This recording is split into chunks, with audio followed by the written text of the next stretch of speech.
Olá, sejam muito bem-vindos ao canal A Luz da Bíblia. Aqui você vai encontrar uma mensagem de Deus para você. Já peço a você que se inscreva e deixe seu like. Vamos agora ao vídeo. Feliz sábado a todos.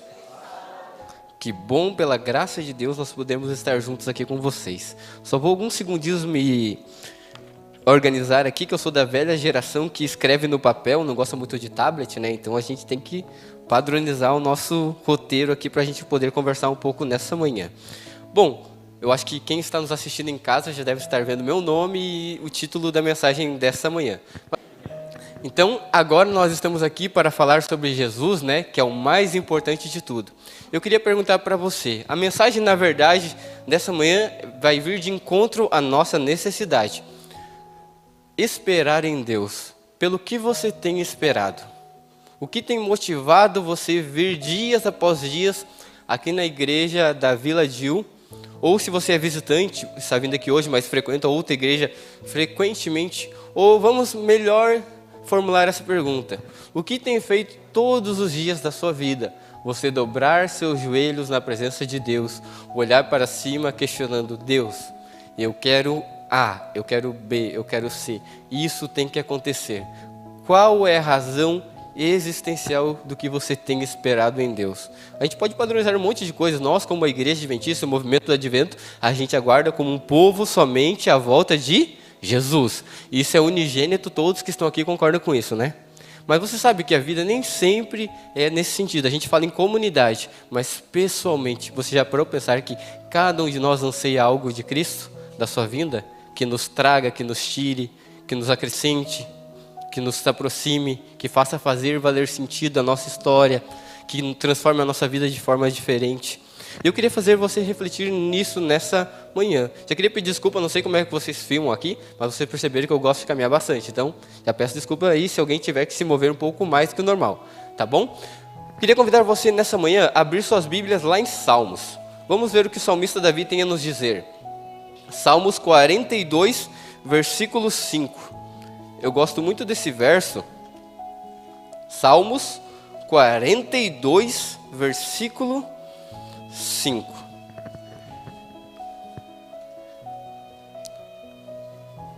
Salmos 42, versículo 5. Esperar todos encontrarem, eu vou começar a ler. Podemos ler então? Diz assim, ó: Por que você está abatida, ó minha alma? Por que se perturba dentro de mim? Espere em Deus, pois ainda o louvarei. A Ele meu auxílio e Deus meu.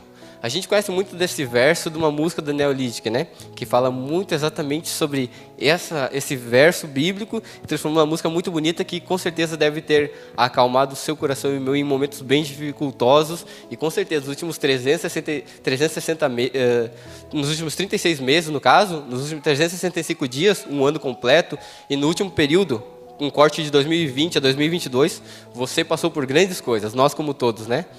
Mas o que eu queria dizer para você, esse salmo, esse verso, ele fala e ecoa da nossa vida, do nosso sentimento, uma pergunta: por que nós estamos abatidos? Por que tantos questionamentos, mesmo estando na igreja, mesmo sendo cristãos, mesmo confiando nas promessas de Deus, mesmo nos vestindo, nos direcionando e sentando aqui e abrindo a palavra de Deus? A pergunta que fica é: podemos ainda estar na casa de Deus, questionando coisas de Deus? Com dúvidas, incertezas, inseguranças, preocupados com o que virá após ou depois? A resposta é sim, porque somos humanos.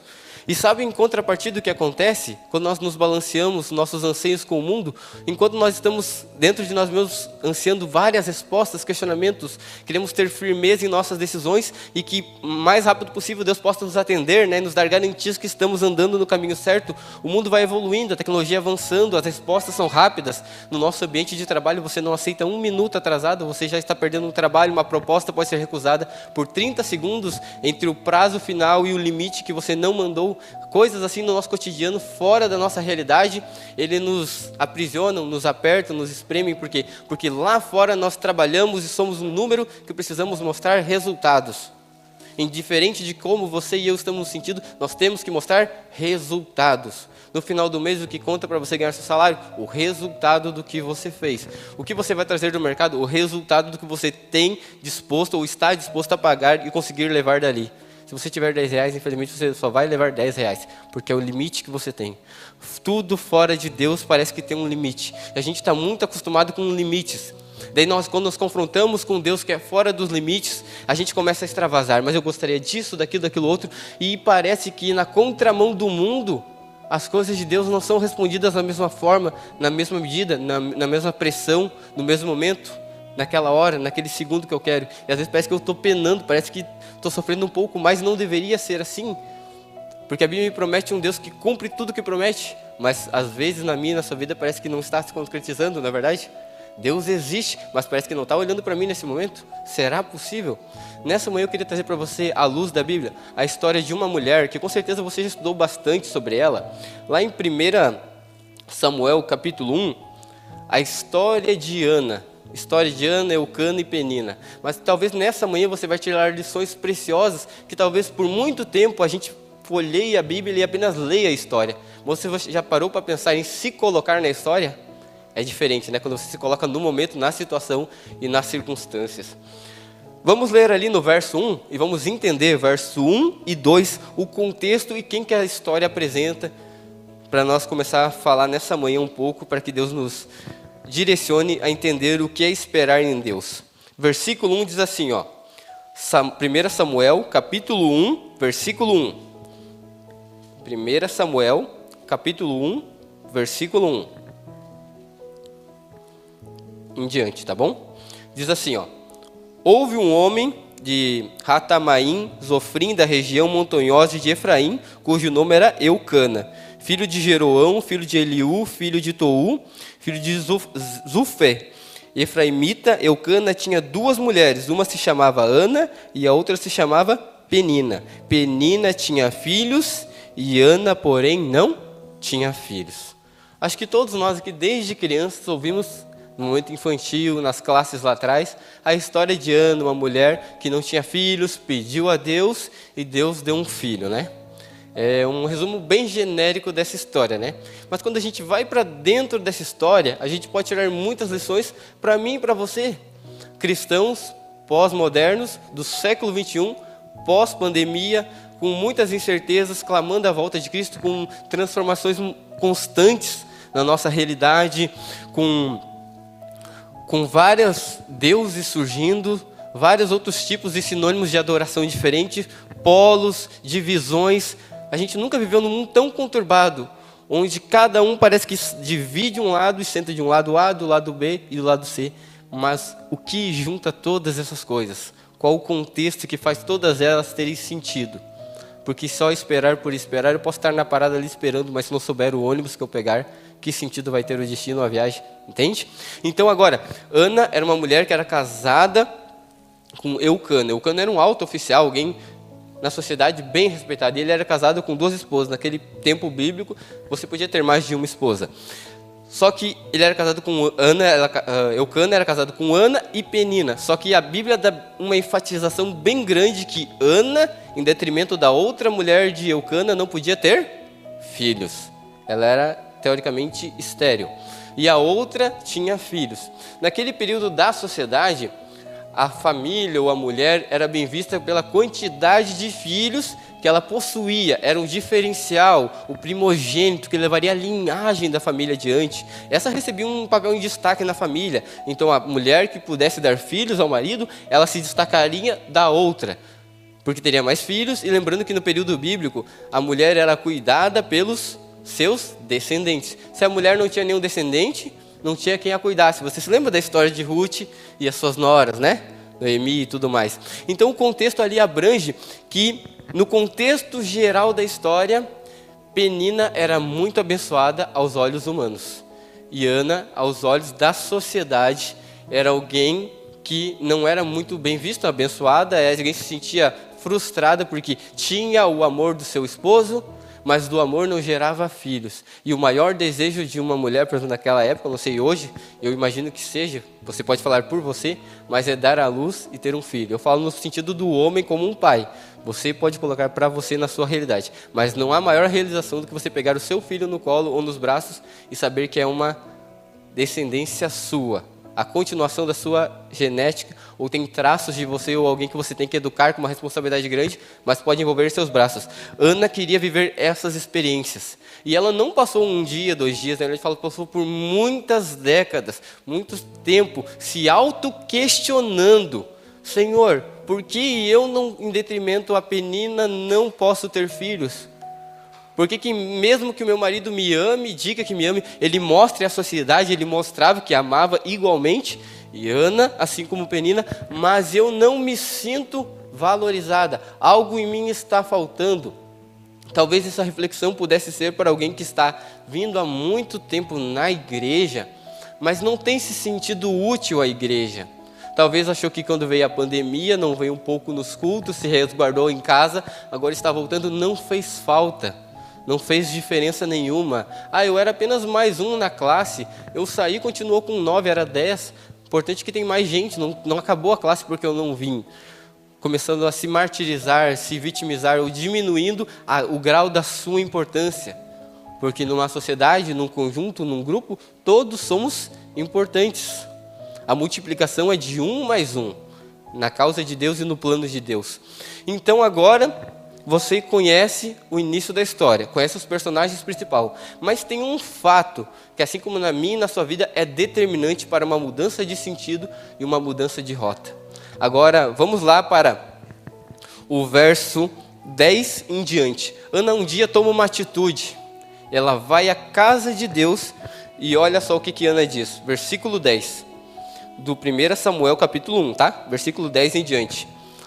E Ana, com amargura de alma, orou ao Senhor e chorou muito. Ela fez um voto dizendo: Senhor dos exércitos, se de fato olhares para a aflição da tua serva, e te lembrares de mim, e não te esqueceres da tua serva, e lhes der um filho homem, eu o dedicarei ao Senhor por todos os dias da sua vida, e sobre a cabeça dele não passará navalha. Ana continuava a orar diante do Senhor, e o sacerdote Eli começou a observar os movimentos do lábio dela. Versículo 13, porque Ana só falava em seu coração. Os seus lábios se moviam, porém não se ouvia nenhuma voz. Por isso Eli pensou que ela estava embriagada. Versículo 14, e lhe disse: até quando você vai ficar embriagada? Trate de ficar longe do vinho. Porém Ana respondeu: não, meu senhor, eu sou mulher de angústia de espírito, não bebo vinho nem bebida forte, apenas estava derramando a minha alma diante do Senhor. 16. Não pense que a tua serva é ímpia, eu estava orando assim até agora, porque grande é a minha angústia e a minha aflição. Então ele disse: vá em paz, e que o Deus de Israel lhe conceda o que você pediu. Ana respondeu: que eu possa encontrar favor aos seus olhos. Então ela seguiu o seu caminho, comeu alguma coisa e o seu semblante já não era mais triste ou cabisbaixo. Uma bela introdução, um belo diálogo ali, algo que se a gente pudesse somente ler, meditar e fazer uma oração, poderíamos já ter valido a pena vir ao culto, né? Mas sempre do limão a gente pode espremer e tirar uma limonada. O contexto dessa parte eu acho muito interessante, que a primeira parte de tudo, Ana vai à casa de Deus, não para confrontar Deus. Eu acho que provavelmente ela já devia ter se confrontado ou questionado Deus por muito tempo internamente. Agora ela vai decidida a fazer um pacto com Deus, algo que ela não tinha. Você imagina a audácia dela? Chegou para Deus: eu não tenho filho, mas se o Senhor me der, não vai ser conforme os meus padrões, os meus princípios, modelos ou atitudes ou meu gosto. Eu não quero um filho para me exibir para os vizinhos, para a minha sociedade, para esfregar na cara dos meus familiares. Eu quero um filho, Senhor, que represente a minha fé em Ti, que ela seja materializada, para que o quê? Para que ele seja um voto a Ti. Eu vou querer ter o meu filho, mas eu vou dedicar ao Senhor. Total abstinência, total abstenção, total desapego, algo que ela queria muito. Agora ela não vai a Deus com lamúria, com questionamento, ela vai com um argumento, com uma proposta. Ela fala: Senhor, o Senhor sabe o que eu mais desejo, mas eu respeito a sua vontade, e o que eu mais desejo, é que eu tenha um filho, não para mim, mas para que ele seja uma honra para ti. Agora ela fala com Deus, conversa, expondo o seu coração, conversando com Deus. Queria perguntar para você nessa manhã, quantos de nós já não viemos à casa de Deus, sentamos em algum canto da igreja, ouvindo uma mensagem, uma música, um pouco mais cedo, e começamos em algum momento da nossa vida, conversar em pensamento com Deus? Esquerda, direita, B, C, a prova de ontem, eu atravessei aquela faixa hoje, eu tenho uma decisão importante para tomar, será que eu caso ou não caso? Será que eu me batizo? Será que eu continuo nessa igreja? Aquele irmão não fala direito comigo, que atitude eu devo tomar? E começou a conversar com Deus, se relacionar. Sabe, uma coisa que a gente não entende na vida cristã é que Deus, quando nós conhecemos, se envolvemos com Ele, não nos apresenta um relógio. Deus não diz para você que nós temos tempo determinado. A vida cristã não é se vira nos 30. A vida cristã às vezes é muito mais tempo de joelho no chão, orando, esperando para que talvez, não nessa vida, talvez na outra, se concretize o que a gente tanto espera. A espera em Deus não é limitada a uma proposta que Deus te faz ou me coloca em letras miúdas dizendo assim, tem um prazo determinado. Deus não trabalha dessa forma. Tudo que Deus faz é bom, agradável, perfeito e é para ser edificado. O interessante da vida de Ana e desse contexto é que Ana estava tão voltada para dentro daquela conversa, daquele diálogo com Deus, que quem estava de fora, você percebeu a situação? Não estava compreendendo. O sacerdote viu ali ela falando, gesticulando, ela conversando com Deus, fazendo aquela contraproposta, dizendo, Senhor, o Senhor sabe o que eu quero. Agora, o que o Senhor quer? E se o Senhor quer o que eu quero, se adapta ao que você quer e a gente pode trabalhar com isso? E então agora o sacerdote vê ali aquela situação e pergunta, mulher, você está embriagada? Porque geralmente quando a pessoa tinha uns comportamentos meio estranhos, você associa ao quê? Ao álcool. Então ele basicamente olhou para aquela mulher e achou que ela estava estranha, porque ela gesticulava muito, ela argumentava, a sua expressão falava, mas da sua boca não saía nada. E ele ficou, imagino, olhando aquela cena de longe por um bom tempo, tentando analisar e entender. Mas lá dentro, naquele íntimo, entre Ana e Deus, estava acontecendo uma grande e importante decisão, mudança e, acima de tudo, submissão. Porque quando a gente aprende a esperar, a gente aprende a ser submisso a Deus. Se a gente não entende o nosso papel e coloca Deus no papel dele, haverá muita mágoa, haverá muito rancor, haverá muitas tristezas e frustrações. Por quê? Porque eu não vou poder entender que não é no meu tempo que Deus opera, mas é no tempo dele para que o melhor aconteça na minha vida. Ana talvez teve que passar por um processo que a gente chama de purificação. Eu e você, como cristãos, nós estamos vivendo num período onde nós estamos chamados a arrependimento e reforma. A igreja está sendo cada vez mais purificada pelo Senhor. O Espírito Santo vai vir para quê? Para nos levantar aqueles que estão ainda dormindo. Às vezes a gente está muito acomodado naquele cantinho, naquele local, naquela zona de conforto. E às vezes certas coisas que a gente não entende, que acontecem na nossa vida, é para mexer com as estruturas. Porque às vezes a gente acha que a estrutura está tão forte, mas será que no primeiro temporal, na primeira ventania, a casa inteira não pode cair? Porque até agora não deu um temporal, não deu uma ventania. Então é fácil eu julgar a estrutura sem ela ter passado pelo período mais difícil, ou pela prova que constata a força, a eficácia e a qualidade dela. Você entende que tanto espera, quanto dificuldades, quanto provações, quanto angústia, quanto incertezas fazem parte do cardápio cristão? Quem falar ao contrário para você estará mentindo? Jesus não nos prometeu um mar de rosas, mas prometeu que andaria conosco em meus espinhos. Essa é a promessa de Deus. Então agora Ana é confrontada, não por Deus, mas pelo que estava assistindo. Mulher, o que você está fazendo? Que atitude é essa? Então Ana diz, eu não estou embriagada, Senhor, eu estou com amargura de alma, eu estou sofrendo internamente. Onde Ana estava sofrendo? Em que lugar ela está sofrendo? Dentro da casa de Deus. Mostrando que nossos problemas a gente trata na presença de Deus. Não esqueça, na casa de Deus não é um lugar só para você sorrir, comemorar, se abraçar. É um lugar para você trazer tudo para Deus. Muitas vezes a gente quer se arrumar da melhor roupa possível, com o melhor cabelo, a melhor gravata, a melhor calça, mas quer deixar toda a outra parte lá fora e quer trazer somente a capa. Deus não quer só a capa, Deus quer o livro, a página, Deus quer o inteiro da nossa vida. Então um conselho que Deus já está nos dando, traga tudo na casa de Deus. Não só traga aquilo que você quer mostrar, mas traga aquilo que você está sentindo. Quantas vezes fingimos que estamos felizes dentro da igreja e estamos chorando por dentro? Quantas vezes abraçamos todo mundo pedindo paz e amor e estamos furiosos com algo que aconteceu? Quantas vezes nós estamos revoltados com situações, mas sorrimos e fingimos que tudo está normal?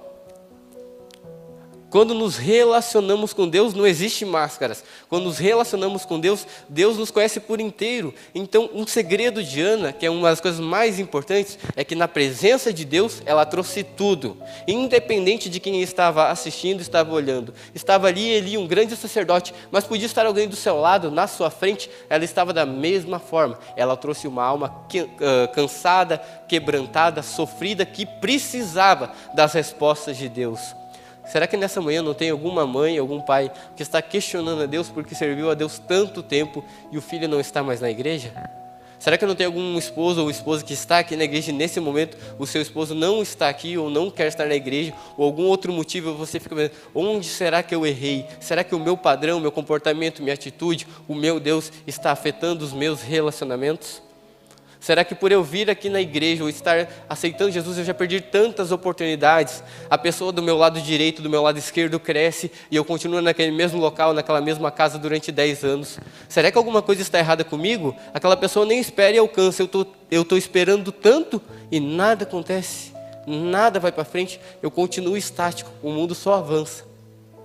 Será que eu estou na igreja certa? Tantas outras pessoas vão em outras igrejas falando que existem milagres, transformações, vidas transformadas. As pessoas são diferentes. Na minha igreja é tão calmo, tranquilo. Às vezes parece que não tem ninguém ali, só uma voz falando no microfone. O resto todo mundo em silêncio. Pergunto para você, Deus se comunica no barulho? Deus se comunica de formas misteriosas? Ou Deus trabalha no silêncio, mas no silêncio poderoso do nosso coração? Porque Deus trabalha justamente isso, no que eu e você precisamos dele. Nessa manhã podemos ser 50, 60 pessoas. Deus quer dar uma palavra, um gesto, um sentido para cada um individualmente, porque somos 60 pessoas com 60 pensamentos diferentes, um único objetivo. Mas Deus precisa trabalhar em 60 vidas diferentes.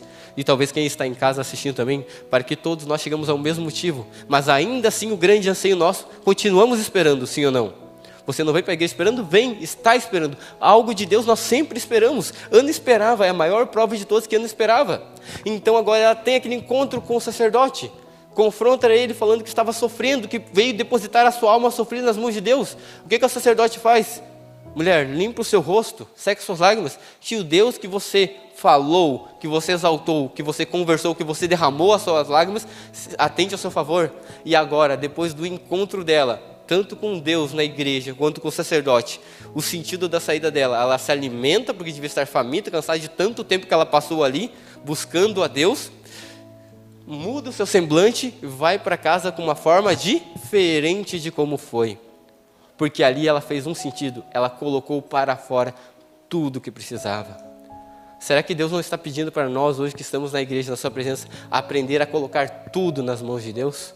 Muitas vezes a gente vem na igreja, em Deus, outros lugares, onde está Deus, ou a gente entende que está até mesmo na nossa casa, e a gente faz uma peneira, seleciona, isso é de Deus, isso é meu, isso é aqui, aquele é lá, isso é meu, esse é de Deus, aquilo não é Deus, aquilo eu resolvo. Sabe o que Deus está nos dizendo nessa manhã?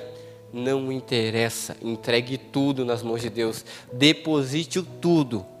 O que não for de Deus, isso não dê para Deus, mas o que é de Deus, dê para Deus. E no caso, o que é de Deus é tudo meu e tudo seu. E Deus quer dizer para você nessa manhã, deposite e largue nas suas mãos tudo que for dele. Entenda que a promessa quem faz é Deus. Entenda que quem faz o trabalho é Deus. Mas você precisa largar nas mãos de quem você sabe que pode resolver para você. Ana podia ter corrido para um monte de lugares. Por que Ana caiu no templo e correu para lá? Porque lá ela confiava que de alguma forma, alguma resposta ela teria. Muitos hoje em dia se enganam em achar que a resposta está em qualquer outro lugar do mundo. Você pode estiver sofrendo, ler o melhor best-seller do mundo, mas nem o melhor best-seller do mundo vai ter a capacidade que a Bíblia tem de fazer você se encontrar com você mesmo e com Deus e mostrar para mim e para você a essência da minha e da sua natureza e o que eu desejo. Porque quando eu abro a Bíblia, eu só vejo uma coisa, a sede que eu tenho de um Deus que eu não sabia que existia e de um Deus que está sedento de me ter, o qual eu nem imaginava. Você consegue entender isso? A Bíblia é o único livro no mundo que consegue ligar criatura a Criador. com uma ligação que eu e você achávamos que não tínhamos, porque são ligações e laços profundos. E sabe o que eu acho mais interessante no sentido dessa história? Quando a gente avança para o verso 20 a 23, olha só agora o resultado de todo esse processo de Ana, de se derramar nas mãos de Deus, crendo numa promessa a qual ela não via, mas precisava sentir. Versículo 20 diz assim, Ana ficou grávida, passado o devido tempo teve um filho, a quem deu o nome de Samuel, pois dizia, do Senhor o pedi. Eucana, seu marido, foi com toda a sua casa oferecer ao Senhor um sacrifício anual para cumprir o seu voto. Ana, porém, não foi. E ele disse ao seu marido, quando o menino for desmamado, eu o levarei para ser apresentado ao Senhor, para que fique lá para sempre. Eucana, seu marido, faça o que você achar melhor. Fique aqui até desmamá-lo, e que o Senhor confirme a promessa que você fez. Ana clamou por um filho.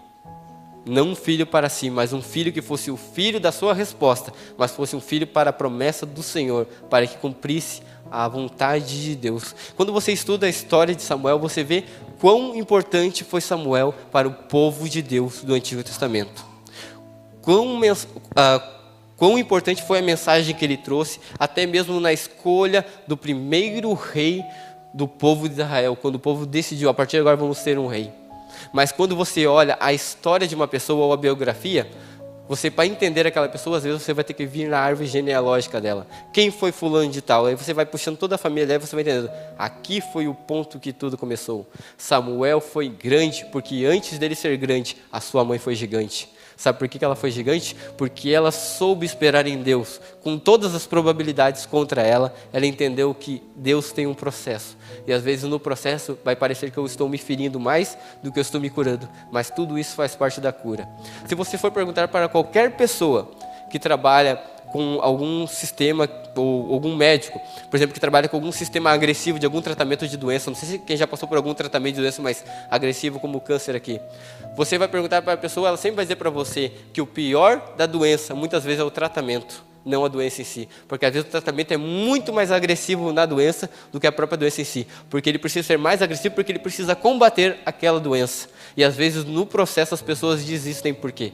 Porque não estão dispostas a passar pelo tratamento, porque depois do tratamento pode vir a cura, mas se você não suporta o tratamento, a resposta ou a cura não vai acontecer, porque vai parar na metade do caminho, você entende? As coisas estão sempre alinhadas. Quando a gente vem na presença de Deus, quando a gente busca a Deus, quando você levanta questionamentos, sua vida, seu casamento, seu relacionamento, sua fé, sua espiritualidade, sempre tem que ser balanceada em Deus. Sempre temos que fazer aquela auto-pergunta que fazemos sempre. O que eu tenho esperado em Deus? Tem valido o preço? Eu estou disposto a pagar esse preço que Deus pede para que a resposta, a cura, a solução, o problema, a dificuldade tenham a solução, a resposta final? Eu fui procurar essa palavra, esperar, no dicionário, que eu queria uma abrangência maior para a gente pudesse fixar bem na nossa mente. E eu encontrei 3 sinônimos diferentes que falam. A primeira é contar com algo, ter satisfação em acreditar e ter esperança. Você viu que esperar é do verbo esperança. Nós somos a igreja que mais temos esperança, não que as outras não tenham, mas nós temos enraizado no nosso DNA a esperança do Messias que virá e não tardará e virá nos buscar. A esperança faz parte do nosso alimento. Dormimos, comemos, andamos, respiramos, esperança. Então precisamos entender um processo, uma coisa muito clara. E em nenhum momento dessa grande história de Ana estava escrito que o futuro dela estava decidido, não. Ela teve que esperar o que ela queria, mas ela, no meio da história, ela teve que mudar, ela teve que ir em direção, ela teve que tomar partido, ela teve que se posicionar, ela teve que fazer algo a mais, ela teve que se abrir como nunca se abriu, ela teve que estar no lugar onde as coisas iriam acontecer. E às vezes a gente acha que na igreja temos que trazer o que achamos que deve ser feito, mas a igreja se provou ser o lugar onde as coisas acontecem. Se você não está disposto a vir na igreja e entregar tudo para Deus, Deus não vai poder trabalhar no tudo na sua vida, porque Deus, Ele não quer as beiradas, Ele quer trabalhar por inteiro. Ana veio a Deus e na igreja e trouxe tudo para Deus. Às vezes a gente se questiona, Senhor, o Senhor não está mergulhando na minha vida, mas quando olhamos não abrimos nem a porta, deixamos apenas a fechadura. Como Deus vai fazer maravilhas numa porta fechada? Quando vamos para Apocalipse 3:20, diz assim, eis que estou à porta e bato. Se alguém abrir, olhar e fechar a porta de novo, não. Se alguém abrir a porta, permitir que ele entre, ele vai estar onde? Na casa, vai ser ele comigo e eu com ele. E aí as mudanças vão acontecer. A casa significa a nossa intimidade. Se eu e você não permitirmos que Deus seja nosso íntimo, mudanças não poderão acontecer na nossa vida. Sabe, uma coisa interessante dessa história, eu consegui tirar 5 lições para a minha vida. E uma delas está lá em Salmos, capítulo 30, versículo 5. Vamos ler lá, Salmos, capítulo 30, versículo 5. Na verdade, esse verso é a base das 5 lições que eu consegui tirar dessa história. Eu queria compartilhar com você nessa manhã, para que você possa tirar as suas 5 lições valiosas desse tema. Salmos, capítulo 30, versículo 5, diz assim: porque a sua ira dura só um momento, mas o seu favor dura a vida inteira. Continuação do verso: o choro pode durar uma noite, mas a alegria vem pela manhã. Deus sempre promete uma manhã limpa, com arco-íris, com o céu azul na vida do cristão. A noite, quando a gente enfatiza a noite, precisamos entender, a noite é o que nós vivemos, o mundo sem Jesus. Nós teremos inúmeras noites escuras, apavorantes, com trovões, trovoadas, ventanias que vão abalar as estruturas da nossa vida em todos os aspectos. Mas quando Jesus voltar, a aurora da volta de Cristo vai trazer para o jogo a regra final. Está acabado, o apito foi dado, Jesus está voltando, para que eu e você possamos ter aquela manhã, onde não haverá mais choro, nem pranto, nem dor, porque todas as coisas passaram. E sabe, as 5 lições mais enfáticas que eu queria compartilhar com você da vida de Ana foi: a primeira, ela sempre soube o que queria. A pergunta que fica para mim e para você nessa manhã: você sabe o que você está pedindo a Deus? Ou nós só estamos falando palavra vento? Diz: Senhor, eu quero que o meu filho, minha filha, minha casa, todos sirvam ao Senhor, volte para a igreja, eu quero que isso aconteça. Então deixe bem claro para Deus o que você espera de Deus. Não jogue palavras ao vento.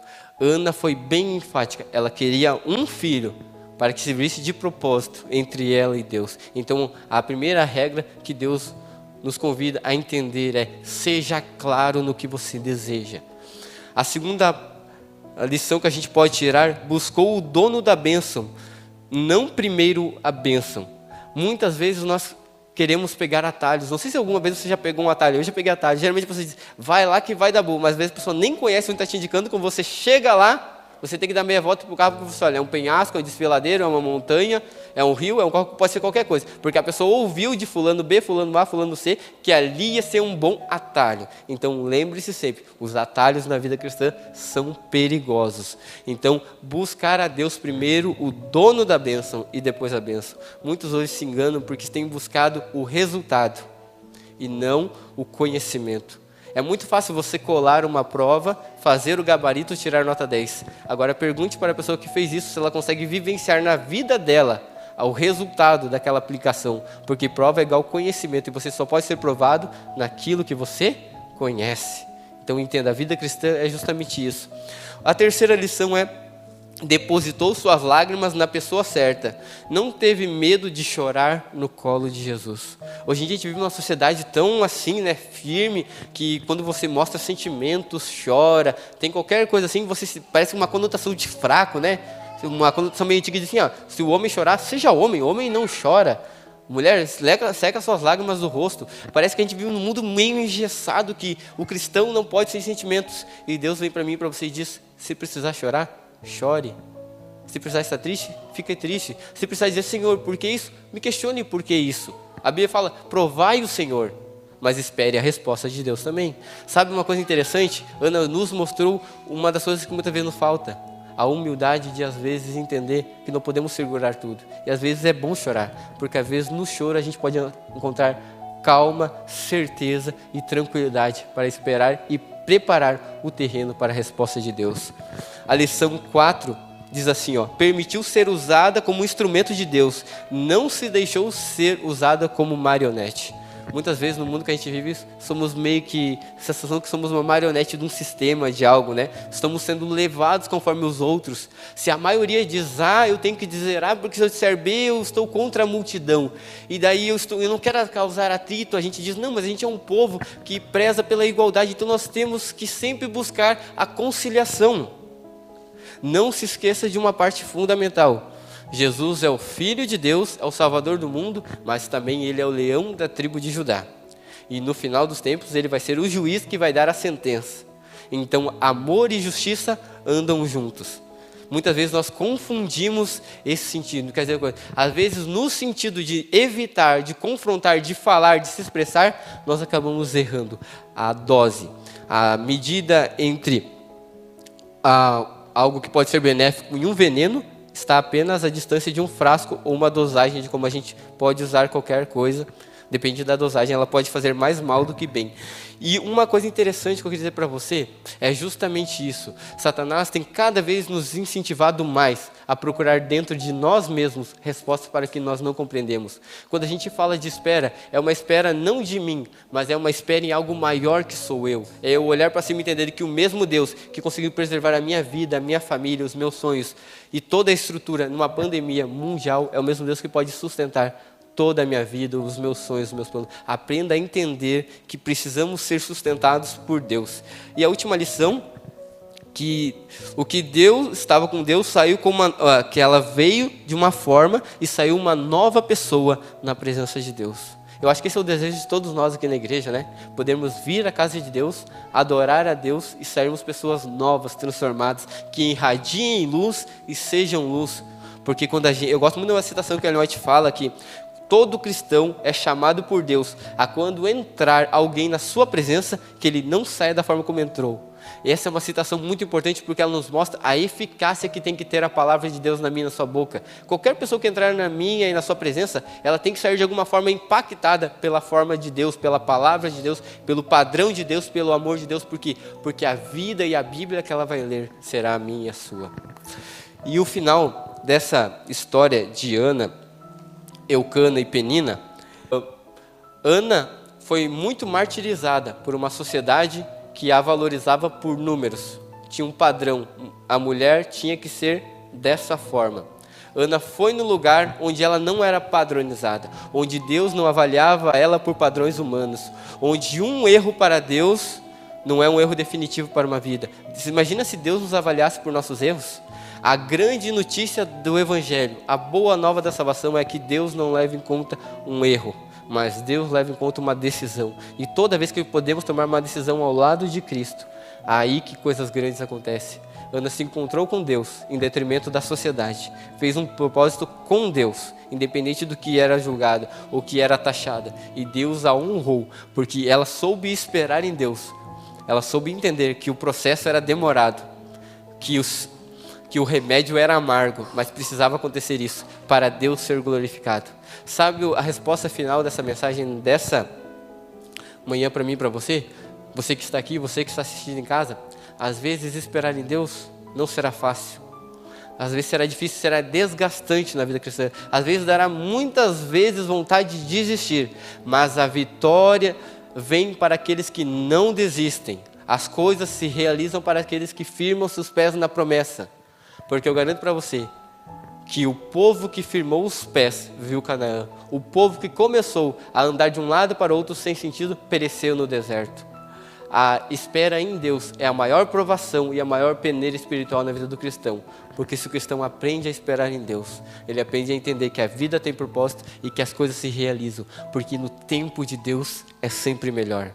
Ou não é verdade? Se você pega um bolo e em 20 minutos já tira do forno, ele abatuma, você corta ele, ele murcha. Se você esperasse mais 20 minutos, o prazo que tem para ele ficar pronto, o gosto e o sabor não seria diferente? Tudo tem um tempo. Quando a gente burla o tempo, quando a gente tenta dar um famoso jeitinho, as coisas não saem como planejado. Deus nessa manhã quer dizer para você, eu sei o que você tem esperado. Eu sei o Deus que você tem crido. Eu sei o que você tem sofrido. Eu sei o que você em casa tem passado. Eu sei que não está sendo fácil para ninguém. Não foi para Ana, não foi para Eucana, não foi para o Messias, não foi para João Batista. Por que seria diferente por mim e por você? mas aquele que promete é fiel. E ele prometeu que todo choro terá fim, e que o choro pode durar uma noite, e está durando várias noites, não é verdade? Mas a alegria vem pela manhã. Que o Deus da paz possa nos encher dessa esperança, entendendo que a partir de hoje, traga tudo para Deus. Não deixe nada em casa e entenda que a espera em Deus é válida. Porque depois que o resultado vem, você nem se importa mais com o processo, mas o processo é importante para o resultado. Que Deus nos abençoe grandemente nessa manhã.